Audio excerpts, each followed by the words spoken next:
Umusirikare ukorera mu mutwe udasanzwe w'ingabo za Uganda CFC uri mu butumwa bw'amahoro muri Somalia yatawe muri yombi nyuma yo kurasa abagenzi be batatu bagahita bapfa. Umuvugizi w'ingabo za UPDF ziri muri Somalia Captain George William Musunguzi yemeje ko uko kurasana kwabayeho nubwo impamvu zabyo zitaramenyekana kugeza amagingo angaya.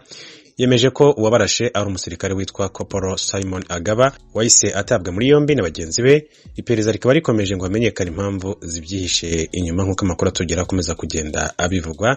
Navuga rero ko ari inkuru ibabaje cyane ku gisirikare cya Uganda UPDF, by'umwihariko ababa bari mu butumwa bw'amahoro mu gihugu cya Somalia. Nongere ndabahe ikaze inshuti bakunze ibijwi bya Amerika ndanabipfuriza kandi umwaka mwiza w'ibihumbi 2023 uzobabere uw'amata n'ubuki. Amakuru yacu reka tuyahere ku mugabane wa Afrika, duhereye muri Afrika y'Epfo aho igitigi c'abantu bahitanywe n'ikimodoka gitwara essence caturitse kigeze ku bantu 34, abo barimo 10 bari mu bakozi bitaho amagara y'abantu. Ibindi kuri no nkuru na mugenzi wacu Frederic Nkundikije. Ico kimodoka cari gitwaye essence igihe cafatirwa ku kiraro kigufi bigatuma caka umuriro mu gisagara ca Botsburg. Igihe abajejwe kuzimya umuriro bari mu gikorwa cyo gutabara, ico kimodoka caciye giturika nk'uko bitangazwa n'abatetsi bajejwe gutabara mu buryo bwihutirwa. Umuriro wavuye kuri iryo sanganya urasambuye kandi ibitaro vyitwa Tambo Memorial Hospital biri ku birometero 100 zahabereye iryo sanganya. Bamwe mu bakozi bo muri ivyo bitaro bariko bitegurira gutahuka mu gihe abandi bariko baratonda ku mirimo yabo. Turetse abantu bahasize ubuzima n'abahakomerekeye, igice c'ivyo bitaro kivurirwamwo abantu mu buryo bwihutirwa carononekaye cyane nk'uko bitangazwa n'umushikiranganji ajejwe amagara y'abantu Joe Fahla. Abantu bashika 321 barakomeretse batwarwa muri ivyo bitaro mu gihe abandi batwawe mu bindi bitaro vyo mu gisagara ca Johannesburg. Mu bandi bantu bakomeretse harimwo abanyagihugu bari baje kuraba iyo sanganya. Frederic Nkundikije urakeneye tuve ngaho muri Afrika y'Epfo tuja muri Senegal aho sentare yaciriye abadepite babiri mu nyororo w'amezi 6 umwe wese bazira ko bakutiye mugenzi wabo w'umupasoni mu nama nshingamateka. Thomas Kamirindi wakubiswe n'inde hanyuma yaziziki. Itariki ya mbere y'ukwezi gushize inteko ishinga amategeko ya Senegal yari mu mpaka ku ngengo y'imari ya leta. Depite Ami Ndiaye Nyibi wo mu ishyaka rya President Macky Sall ryitwa Benobok Yakar yanenze ibitekerezo bya mugenzi we Massata Samba wo mu ishyaka ritavuga rumwe na guverinoma ryitwa PUR. Uyu byaramurakaje asanga Ndiaye Nyibi wari utwite aho yari yicaye maze amukubita urushyi. Ndiaye Nyibi nawe yafashe intebe arayimutera. Undi mudepite Amadou Niang nawe wo mu ishyaka PUR yafashe Ndiaye Nyibi amukubita hasi aramutsikamira.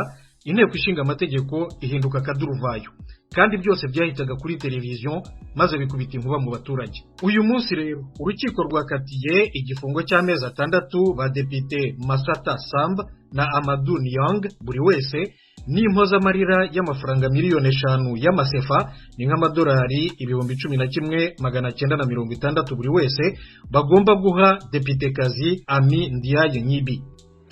Thomas ucobandaniriza kuyuburusiya na Ukraine aho Urusiya bwaraye burungitse utudege tw'intambara tutagira abadereva drone mu gifaransa. Utwo tudege turituritsa kandi twari twinshi cyane twiturikirije ku murwa mukuru wa Ukraine Kiev.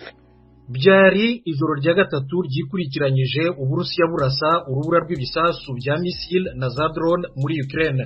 Ukraine ivuga ko Uburusiya bwaraye burashe drone byibura 40 i Kiev ubwaho honyine gusa mu ijoro ryakeye, ariko nanone ikemeza ko zose nayo yazirasiye mu kirere zishwanyagurika zitaragera ku butaka. Meya wa Kiev Vitali Klitschko yatangaje ko umuntu umwe umusore w'imyaka 19 yabikomerekeyemo azize ibimanyu byimwe muri izo drone byamugwiririye, ubu ari mu bitaro. Klitschko avuga kandi ko ibindi bimanyu bya za drone zindi byangije ibikorwa remezo by'amashanyarazi mu murwa mukuru ariko ko barimo babisana. kuva mu kwezi kwa 10 gushize Uburusiya bwibasiye cyane cyane ibigo bitanga umuriro n'amazi. Ukraine ibyita iterabwoba rigamije guhungabanya abaturage muri iki gihe cy'ubutita. Usibye Kiev, Uburusiya bwarashe za drone, missile n'ibindi bisasu biremereye no mu bindi bice bitandukanye bya Ukraine, byakomerekeje abantu 5 mu mujyi wa Kherson mu majyepfo y'igihugu, nk'uko guverineri waho Yaroslav Yanushevich yabitangaje. Thomas urakenuye, turaza kongera handi hato tubwira ivyakorera yadutse muri Malawi, ariko imbere yaho mugezi wacu Frederic Nkundikije aradushikana muri Tunisia, aho imodoka n'amabisi bitwara abantu n'ibintu ku murwa mukuru Tunisia bitakoze. Nyuma yaho abakozi bakorera muri ivyo bisata bagararije akazi, aradusigurira igituma bagiye muri yegeregere. Abo bakozi bavuga ko batararonswa imishahara n'utundi duhembo bafitiwe. Iryo hagarika y'akazi riri mu bintu vyerekana ikibazo c'ubukene bw'amafaranga kirangwa mu masosiyete y'abigenga ageze ahamanuka. Ni mu gihe na leta ya Perezida Kais Saied iri mu bukene ntangere bw'amafaranga. Ishyirahamwe ry'abakozi yatunganije iyo myiyerekano ririko ryamiriza imishahara hamwe n'utundi duhembo bitaratangwa nk'uko vyashikirijwe n'umuvugizi waryo Hayat Chamturi. Iryo shirahamwe rihurikiyemo n'abakozi umuriyoni yatanze uburenganzira bwo kugarariza akazi mu gihe cy'iminsi 2 mu bisata byo gutwara abantu n'ibintu mu kirere, ku butaka hamwe no mu bahari, mu ntumbero yo kuyamiriza leta barega ko ititayeho amashirahamwe yigenga. Frederic Nkundikije, leta ya Botswana yasohoye umutahe wo guhagarika Ian Khama yahoze ari umukuru w'igihugu, uwo yagirizwa kuba atunze ibigwanisho bicira umuriro mu buryo butemewe n'amategeko. Turacari kumwe na Frederic Nkundikije. Uwahoze ari Perezida Khama muri iki gihe aba mu gihugu cya Afrika y'Epfo arahakana ivyo birego yagirizwa nk'uko bitangazwa n'umushikirizamanza amuburanira. Ivyo vyaha yagirizwa vyashikirijwe mu kwezi kwa 4 mwaka uheze. Sentare mu gihugu cya Botswana yasohoye umutahe wo kumuhagarika kwigenekezo rya 29 y'ukwezi kwa 12 kurangiye. Yamara gushika ubu ntararenguka imbere ya sentare. Haraheze igihe kingana n'umwaka Khama agiye kuba muri Afrika y'Epfo. Ni nyuma yaho tanguriye icuka kibi hagati yiwe na Perezida Mokwetsi Masisi yari yitoreye ubwiwe ngo abe ari we amusubirira. Khama avuga ko atacana kimwe yakoze, ko umugambi wo kumwagiriza ivyaha no kumuhagarika biri mu ntumbero ya Perezida Masisi yo kumudodobereza mu iki gihe amatora atekanijwe mu 2024 yegereje. Ijwi ry'Amerika, Washington DC, mu Kirundi no mu Kinyarwanda. Turacabandanya n'amakuru y'ijya nino kw'isi. Ya nkuru yakorera muri Malawi bimereye handi hato amashure yamgaye muri ico gihugu ca Malawi kwera ico kiza. Thomas Kamirindi nivyagarutse kutubwira. Amashuri yagombaga gutangira ejo kuwa 2 nyuma y'ikiruhuko cy'ubunani muri Malawi, ariko guverinoma yafashe icyemezo cyo kuyafunga kugera igihe izatangira indi tariki yo gutangira, by'umwihariko mu miji 2 minini y'igihugu, Lilongwe umurwa mukuru wa politiki na Blantyre umurwa mukuru w'ubukungu. Kolera yatangiye mu kwezi kwa 3 k'umwaka ushize muri Malawi. Kugeza ubu imaze guhitana abantu bagera kuri 600, naho abayanduye bararenga 18,000, kandi iriyongera cyane muri iyi minsi, nk'uko Minisitiri w'Ubuzima umutegarugori Kumbize Chiponda abisobanura mu itangazo yashyize ahagaragara. Si Malawi yonyine ariko irimo kolera. OMS, ishami ry'umuryango w'abibumbye ryita ku buzima, ivuga ko byibura ibihugu 30 ku isi bifite iyo ndwara kuva mu mwaka urangiye w'2022. None leta y'u Burundi nayo yatangaje ko kolera naho ihari.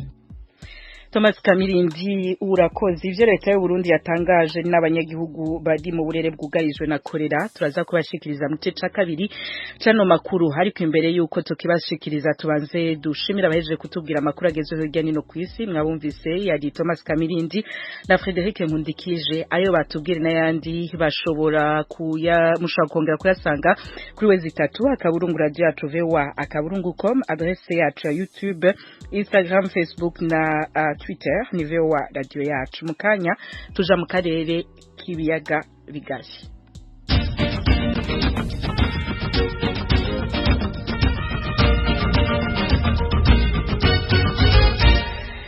ayo mu karere k'ibiyaga binini tuyugururira mu gisata c'amagara y'abantu mu gihugu c'u Burundi. Leta y'ico gihugu imaze kwemeza ko umurwa mukuru w'ubutunzi Bujumbura ugeramiwe n'ikiza c'ingwara ya kolera mu ntara ya Cibitoke, naho nyene ico kiza ciribonekezayo. Mugenzi wacu rero Jurika neza akora mu biro vyacu i Nairobi muri Kenya yadutegura inkuru irambuye.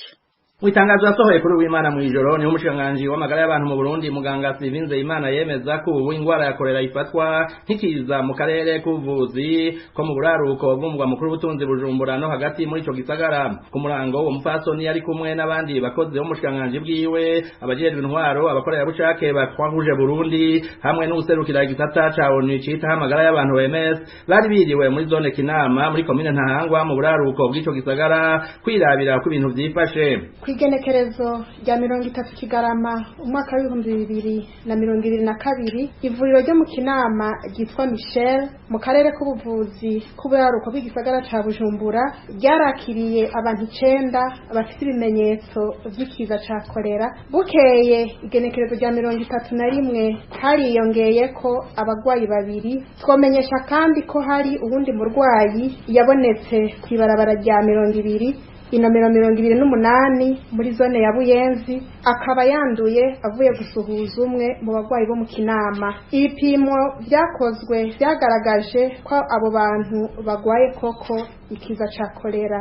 Kuri uyu munsi igenekerezo rya mbere nzero umwaka wa 2023 icegeranyo dufise c'abagwariye mu kigo kivura kolera mu bitaro Prince Jean Charles bakaba ari abantu 5, indwi nabo bakaba bakize batashe mu mihani wabo. Turatangaje rero ko ikiza ca kolera cateye mu burere bw'ubuvuzi bw'uburaruko no hagati mu gisagara ca Bujumbura.